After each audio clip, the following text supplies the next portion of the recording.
The day I discovered my mother had stolen my future started like any other Thursday. I was sitting in the financial aid office at Berkeley, expecting to sort out a minor paperwork issue. Instead, I learned that my entire college fund had been emptied 3 days ago. My name is Eliza, and I thought I knew what betrayal felt like. I was wrong. I'm sorry, but there must be some mistake, I said, leaning forward in the hard plastic chair. That account was set up when I was born. My grandparents left that money specifically for my education. The financial aid officer, her nameplate read Ms. Thompson, gave me that practiced look of sympathy I'd come to hate. The withdrawal was authorized by the primary account holder, your mother. Everything appears to be in order legally. My phone buzzed.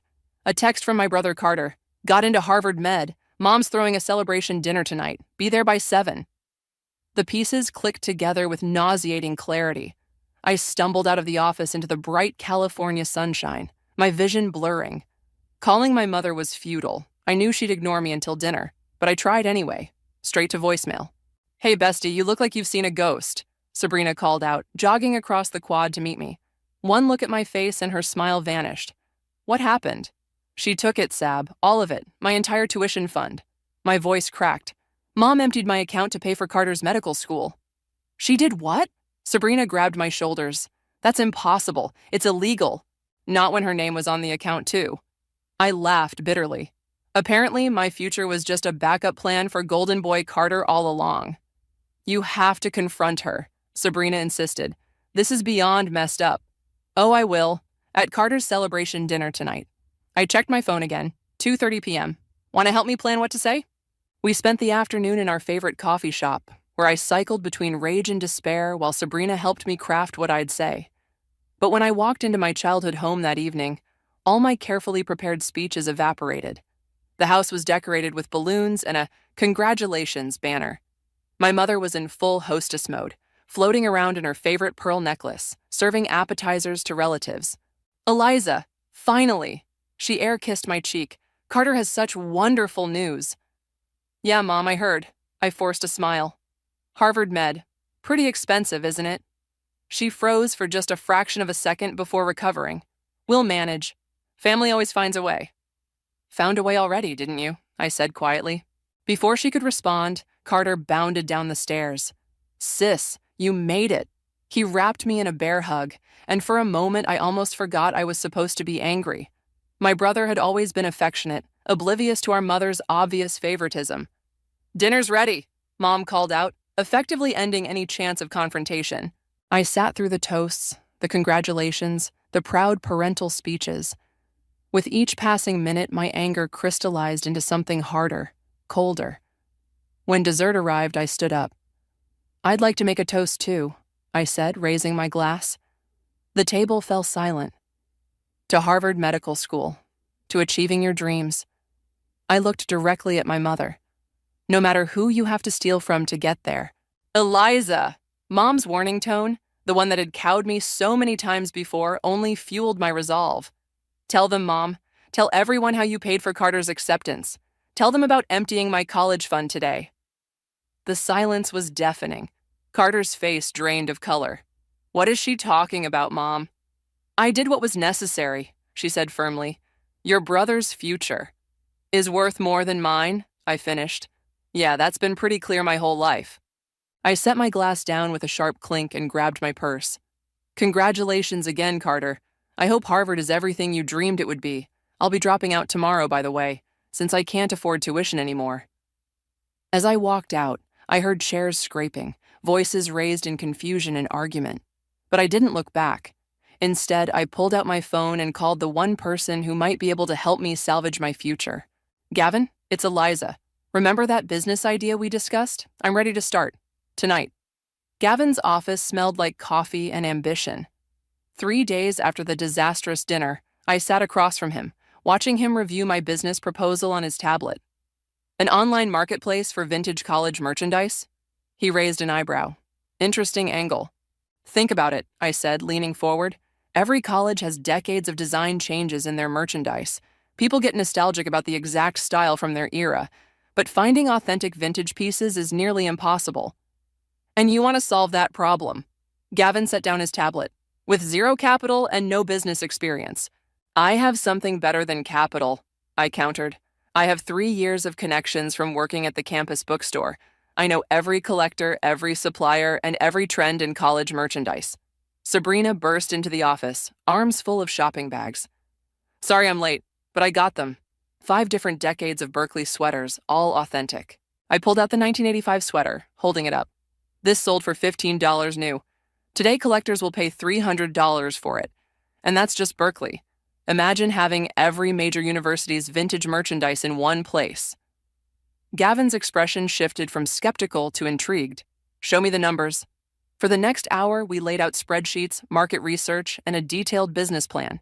When we finished, Gavin stood up and walked to his window, hands clasped behind his back. You'll need a website, authentication processes, storage space. He turned around. I can help with that, but you'll have to drop out of college. This needs your full attention. Already done, I said quietly. As of yesterday, I'm officially withdrawn from Berkeley. Your mother called me, he said suddenly. Wanted me to talk you out of leaving school. My stomach clenched. And? I told her I don't work for free. She didn't appreciate that. He smiled slightly. Look, Eliza, what happened to you was wrong. But revenge won't build a successful business. Are you doing this for the right reasons? I'm doing this because I have no choice, I shot back. But I'm also doing it because it's a damn good idea. It is, he agreed, which is why I'm investing $50,000 for a 20% stake. Sabrina squealed and hugged me. I sat there, stunned. One condition, he added. You work here in my office where I can mentor you directly. Deal? Deal, I managed to say through my shock. The next few weeks were a blur of activity. Sabrina helped me set up our authentication process while juggling her own classes. We transformed a corner of Gavin's office into our operations center, with vintage merchandise carefully cataloged and photographed. Your website traffic is increasing, Gavin announced one morning, 6 weeks in. But you need more inventory, high-end stuff. I know where to get it, I said, thinking of Ray, my old classmate who'd been trying to sell his father's collection. But it's expensive. Use some of the profit from last week's sales, Gavin suggested. You're turning a profit already, might as well reinvest it. My phone buzzed. Carter calling again. I declined the call. You can't avoid your family forever, Sabrina said softly. Watch me. I turned back to my laptop.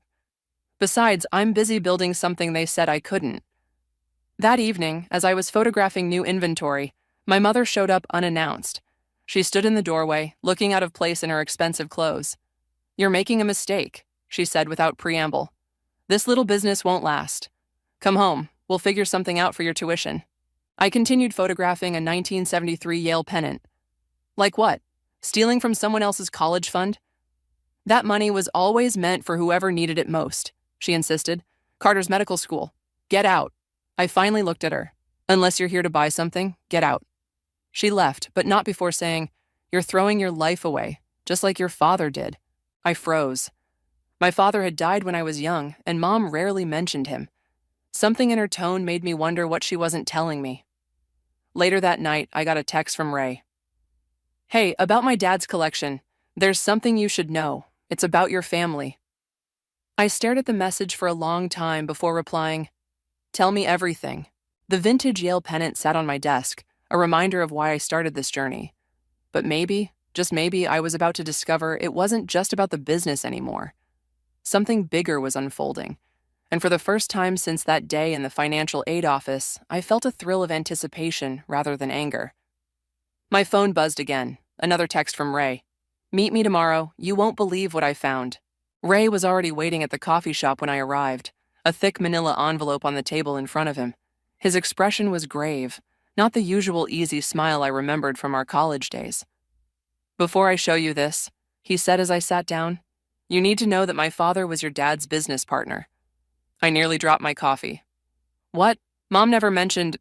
There's a lot your mom never mentioned. Ray slid the envelope across the table. My father kept everything. He always said someday the truth would matter. Inside were photographs, newspaper clippings, and documents. The first photo showed my father and Ray's dad standing proudly in front of a store. Jensen and Allen Vintage Collectibles.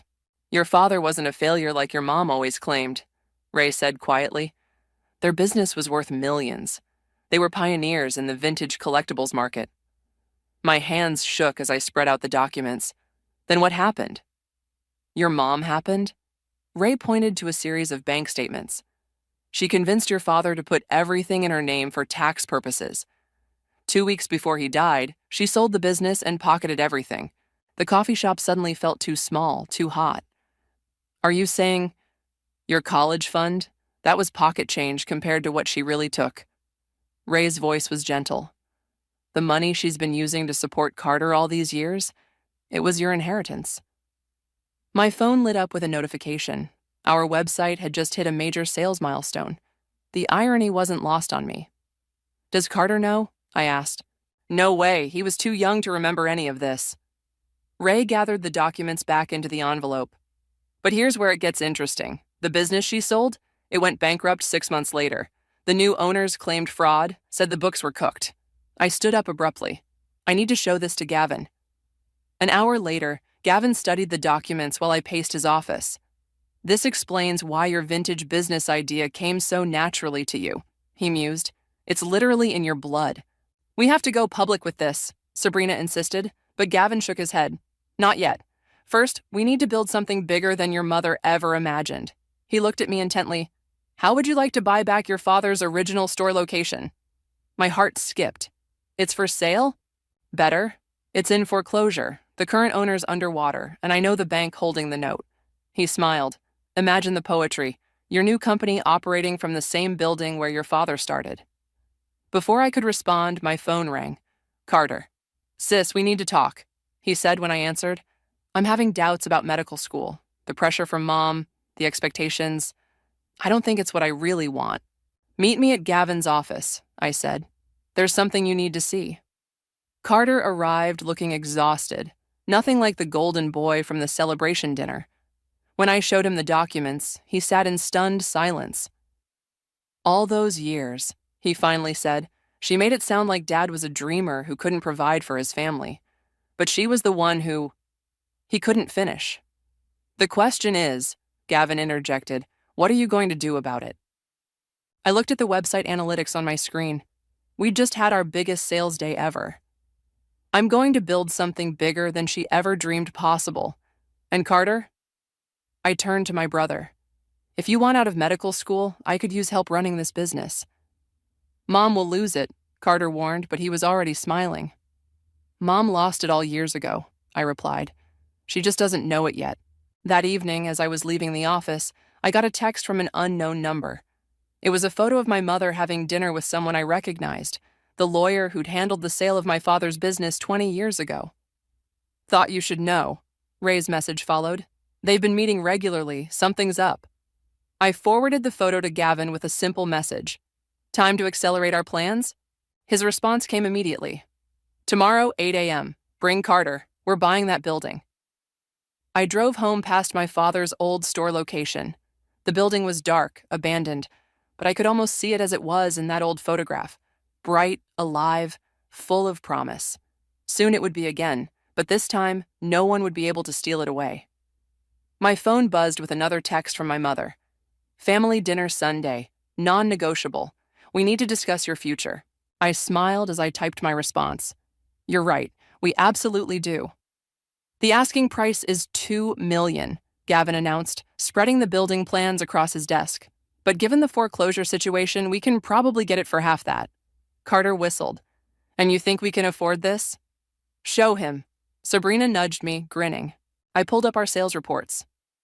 We did $300,000 in revenue last month alone. Our authentication process is now the industry standard, and 3 major universities want exclusive partnerships. Holy shit, sis. Carter stared at the numbers.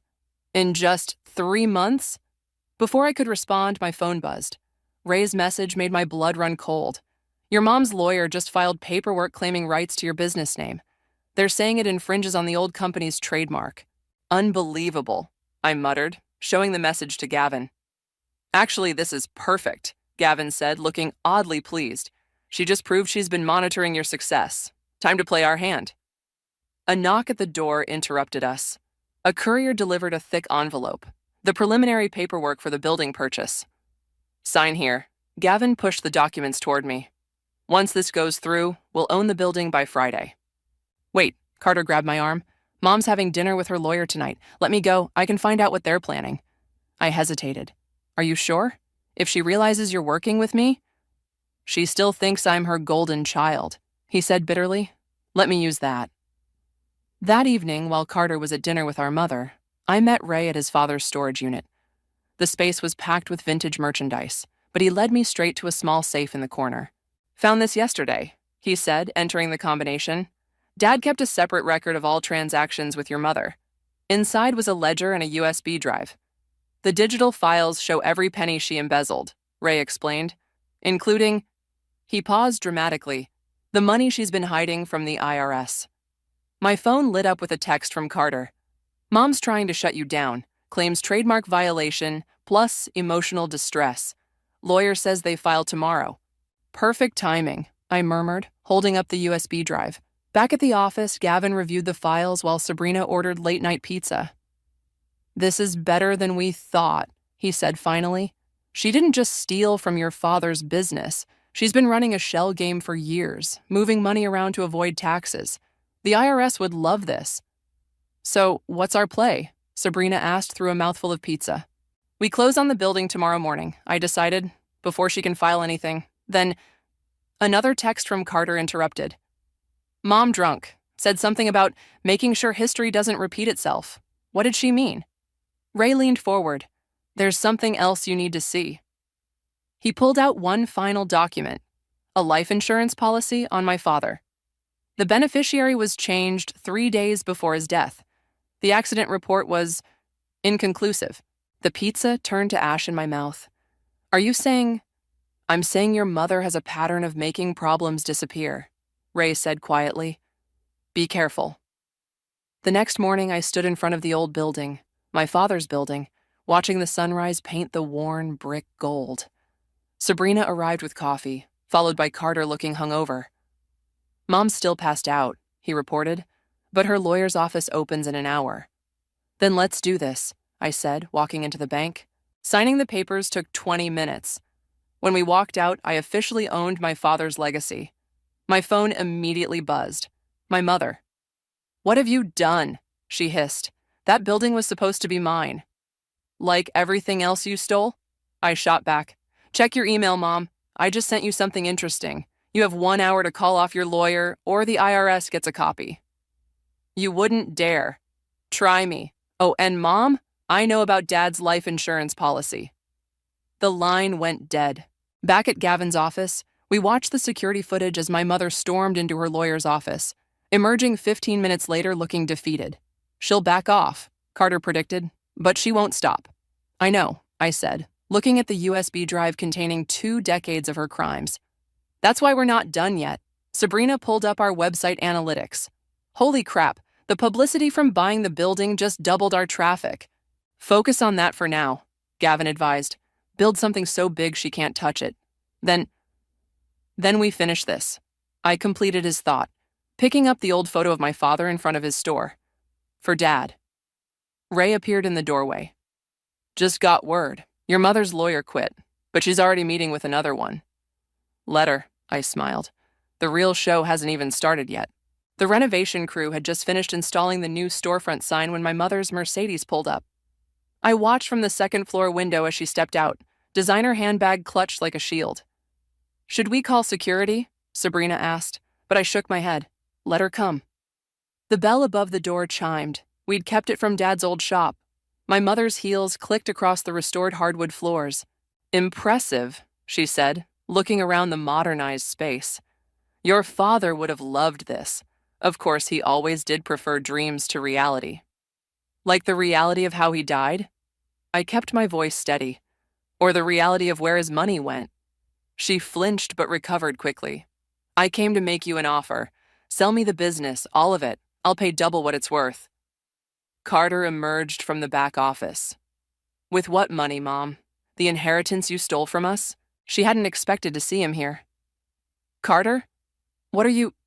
You should be at medical school. I withdrew, he said.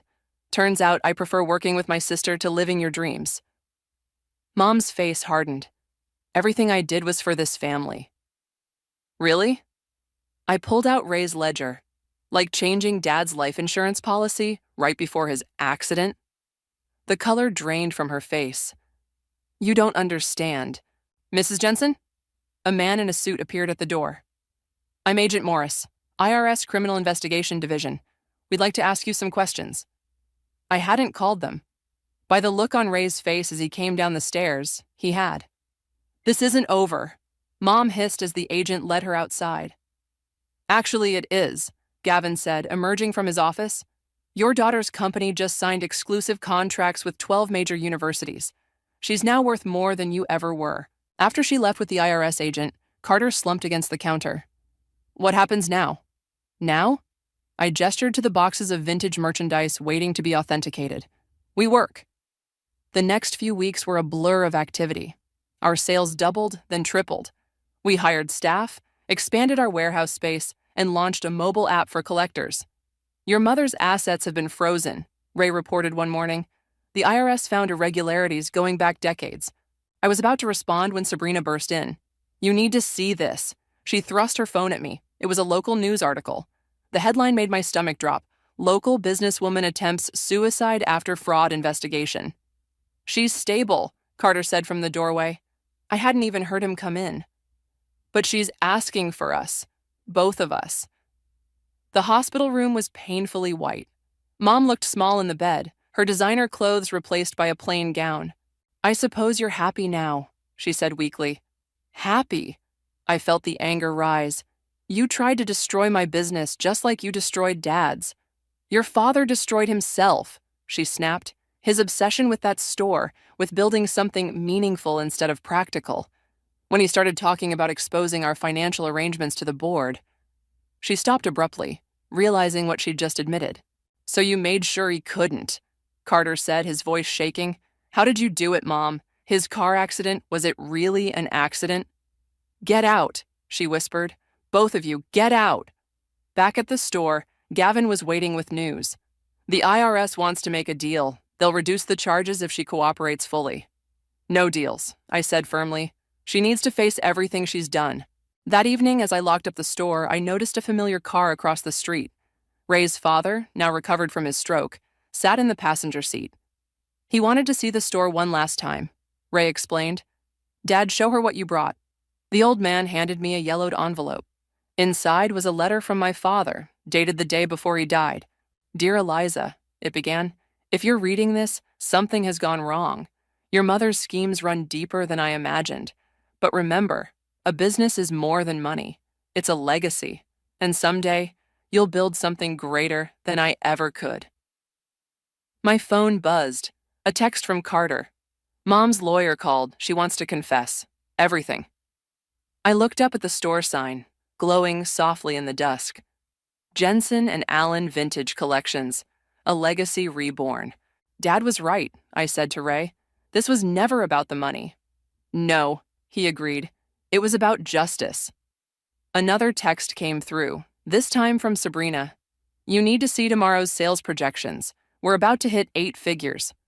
I smiled, tucking my father's letter safely away.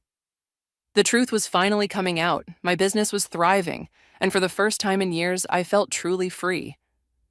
But something told me my mother had one last card to play. Your mother wants to meet, Gavin announced, setting his phone down. Her lawyer says she's ready to tell you everything, about your father, the business, all of it. I looked up from the vintage Yale sweater I was authenticating. Why now? Because of this. Ray walked in, waving a document. The DA's office is considering upgrading the charges. They found new evidence about your father's accident. My hands shook as I read the report. Brake lines? Deliberately cut? They're reopening the case as a potential homicide, Ray confirmed. Mom's trying to get ahead of it. Carter burst through the door, out of breath. She's selling the house, already has a buyer. Of course she is, I muttered. Liquidating assets before the trial. Sabrina, who'd been quietly monitoring our online sales, suddenly spoke up. Guys, someone just tried to hack our authentication database. They were looking for something specific, all records related to merchandise from 1995. The year Dad died, Carter said. I grabbed my keys. Ray, come with me to the storage unit. The rest of you, keep the business running. Something's not adding up. At the storage unit, Ray's father was already waiting, looking frail but determined. He pointed to a dusty box in the corner. Your father's personal collection, he explained. He kept records of everything, especially in those last months. Inside, we found a journal and dozens of Polaroid photos. One caught my eye. Dad standing next to a display case full of rare college pennants, including one that made my blood run cold. That's impossible, I whispered.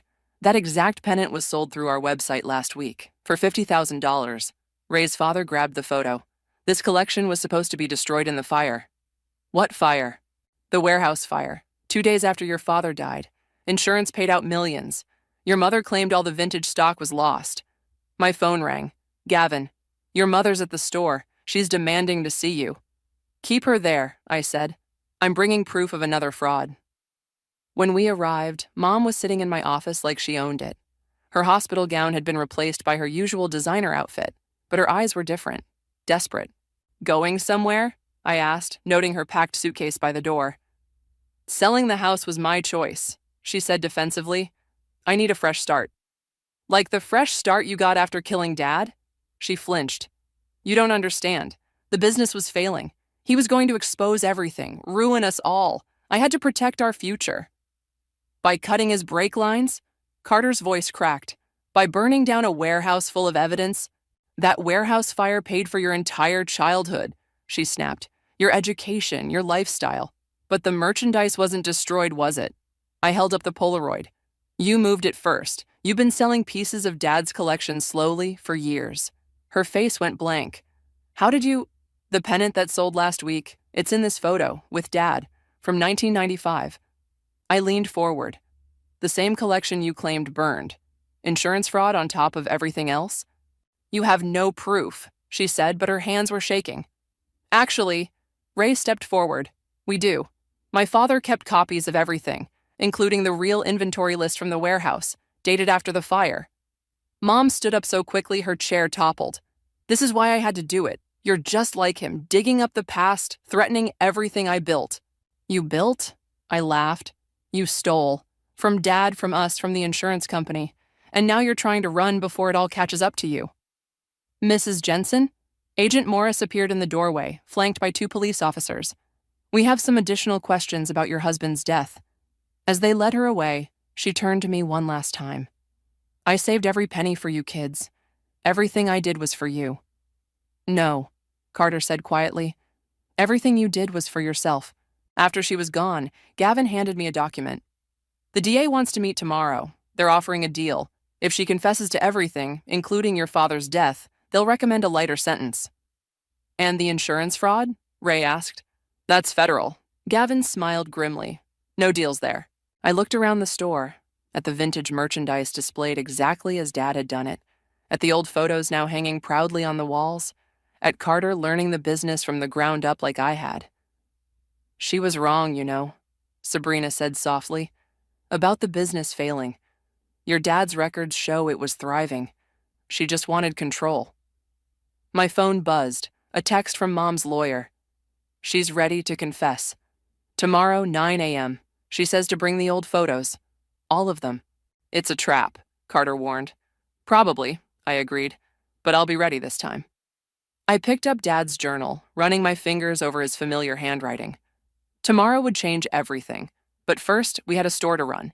The district attorney's office felt colder than I remembered.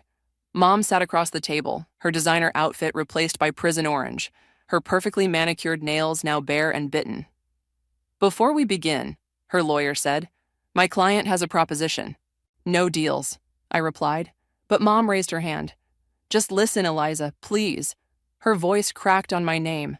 There's a storage unit in Sacramento. The key is in my bedroom safe. Everything your father collected, the real collection, it's all there. Carter, sitting beside me, leaned forward. The collection you said burned? Worth millions now, she continued. I've been selling pieces slowly, building a nest egg. It's all yours, both of you, if you drop the charges. The DA cleared his throat. Mrs. Jensen, are you attempting to bribe witnesses? I'm trying to protect my children, she snapped. Everything I did was for us. Yeah, we know. I pulled out Dad's journal. But here's what I don't understand. The warehouse fire, Dad's accident, the stolen business, that all makes sense. Evil sense, but sense. What I don't get is this entry. I opened to a marked page and read aloud. Eloise seems different since the board meeting. Distant. Scared. Something about the overseas accounts doesn't add up. Mom's face went white. Funny thing, I continued. Ray's father remembered those accounts. Said they belonged to someone named Marcus. Ring any bells? Don't, she whispered. Marcus was Dad's brother, wasn't he? The one you said died before I was born? Carter's voice was steel. Except he didn't die. He disappeared with millions in company money. Money you helped him steal. The DA sat up straighter. Is this true, Mrs. Jensen? Marcus was a mistake, she said quietly. Your father found out. He was going to report everything, ruin all our lives. I had to stop him. By killing him? I slammed the journal down. Your own husband? I loved your father, she shouted. But he was weak, always putting principles before family. Marcus promised we'd be set for life if I helped him. When your father discovered the truth, you chose money over him, Carter finished. I chose survival. She turned to the DA. Fine, you want a confession? Here it is. I helped Marcus steal the money. When David threatened to expose us, I cut his brake lines. I staged the warehouse fire to hide the missing inventory. I took everything from my children's inheritance. Happy now? The room fell silent. The DA's recorder blinked red. And Marcus? He prompted. Mom laughed bitterly. Dead. For real this time. Heart attack in Buenos Aires 3 years ago. The money's gone, gambling, bad investments. That's why I needed Eliza's college fund for Carter. Why I tried to stop her business before she dug too deep. Mrs. Jensen, the DA said formally, you understand this confession, combined with the new evidence, means 20 to life? She looked at me, really looked at me, for the first time in years. I understand I've lost everything that matters anyway. As the guards let her out, she turned back. The storage unit key. Get it before they seize the house. That collection was your father's legacy. It should be yours. That evening, we gathered in the store. Ray's father had insisted on coming, despite his health.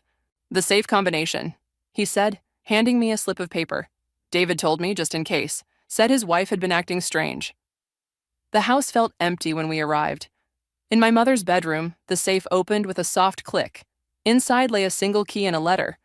My dearest children, I read aloud. If you're reading this, the truth about Marcus and your father has finally come out. The collection in Sacramento isn't just vintage merchandise, it's evidence. Every piece tells part of the story. Your father was building a case, right until the end. Now it's yours to finish. Love, Mom. A confession and a treasure map, Sabrina mused.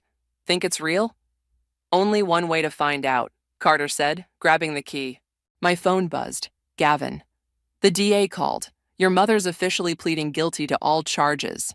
And Eliza, our website just hit 1 million users. I looked around my mother's room one last time. The photos on her dresser, family vacations, graduations, forced smiles hiding deadly secrets. Sacramento's 3 hours away, Ray said. We could go tonight. No, I decided. First, we celebrate. The truth's out, the business is thriving, and Dad's finally got justice. And tomorrow? Carter asked. I pocketed the key. Tomorrow we find out what other secrets Mom's been keeping. But right now we've won. As we left the house, I saw my mother's lawyer pulling up. One last thing she wanted you to know, he called out. The combination to that storage unit, it's not what you think. Be careful what you wish for. I gripped the key tighter. Something told me this wasn't over yet. The Sacramento storage facility loomed before us in the early morning light.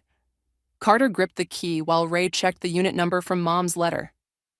Unit 247, he confirmed. But your mother's lawyer was right. Something's off. This facility only opened 5 years ago. Then how did Dad store anything here? I wondered aloud. Sabrina, who'd been checking her phone, suddenly grabbed my arm. Guys, the business registration for this place. The owner is Marcus. The key felt heavier in Carter's hand. Dead Marcus? Mom's partner in crime, Marcus? Our uncle Marcus, I corrected, who supposedly died in Buenos Aires. The unit's lock clicked open. Inside, instead of vintage merchandise, we found a single desk with a laptop and a note. Password: the day you stopped believing in fairy tales. The day Dad died, Carter whispered. The laptop hummed to life. A video file started playing automatically, showing our Uncle Marcus, very much alive, recording from what looked like a tropical location. Hello, kids. If you're watching this, your mother finally cracked. The truth is, I never stole that money. Your father and I were investigating your mother's embezzlement scheme. She discovered us and, well, you know what happened to David. My hands shook as I gripped the desk. The vintage collection was real, Marcus continued, but it wasn't in this unit. Check your father's old office, the one you're running your business from now, Eliza. Behind the north wall, David built a secret room before he died.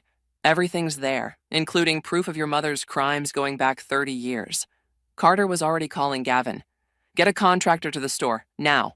Back at our building, the contractor's tools revealed a hidden door behind the vintage display case. Inside, climate-controlled and perfectly preserved, was Dad's real collection, and so much more. Look at this, Ray's father breathed, holding up a ledger. Every transaction, every scheme, every dollar your mother stole. David documented everything. But why didn't Marcus come forward? Sabrina asked. Another video file answered that question, this one from a hidden camera in Dad's office the day he died. Mom's voice came through clearly. If anything happens to me, Marcus, my friends in Buenos Aires will ensure you actually do die this time. She was blackmailing him, Carter realized, forcing him to play dead while she controlled everything. My phone rang, an international number. Hello, Eliza? Marcus's voice was older than in the video, but unmistakable. Found my little time capsule, did you? Where are you? Somewhere safe. Now that your mother's going to prison, I can finally come home. The vintage collection, the real one, it's yours. Both of you. It's what David wanted. And the evidence? Already sent copies to the FBI. Your mother's friends in Buenos Aires are being arrested as we speak. Her entire network is falling apart. After hanging up, I walked through the hidden room, touching each carefully preserved piece. Dad's collection, his real legacy, had been here all along, right behind my office wall. Eliza? Gavin called from the main room. You need to see this. The store was filled with reporters. News of the hidden room, the evidence, the international crime ring. It had all broken at once. Our website had crashed from traffic. Make a statement, Gavin urged. This is better than any marketing campaign. I stepped forward, Carter at my side. My father built this business on trust and authenticity. Today we found proof that his principles were worth dying for. Moving forward, Jensen & Allen Vintage Collections will continue his legacy, not just in selling vintage merchandise, but in valuing truth above all. Later that evening, as the media frenzy died down, I sat in Dad's hidden room, reading his final journal entry. My dearest Eliza, you've always seen the value in things others overlook. Trust that instinct. The truth, like vintage treasures, only grows more valuable with time. Carter appeared in the doorway. Mom's lawyer called. She's refusing visitors, but she left this for you. He handed me an envelope. Inside was a single photo, Mom and Dad on their wedding day, young and in love, before greed poisoned everything. On the back, in Mom's handwriting, I'm sorry, some things are worth more than money. I learned too late. I pinned the photo to the wall, next to Dad's original store sign. What now? Sabrina asked, surveying our expanded empire. Now? I smiled, picking up a vintage Yale pennant, the real one this time. Now we build something worthy of Dad's legacy. Something true. Through the window, I could see our store's sign glowing in the dusk. Below it, customers lined up despite the late hour, drawn by the day's revelations. Each one hoping to own a piece of history, real history this time. The truth had finally set us all free.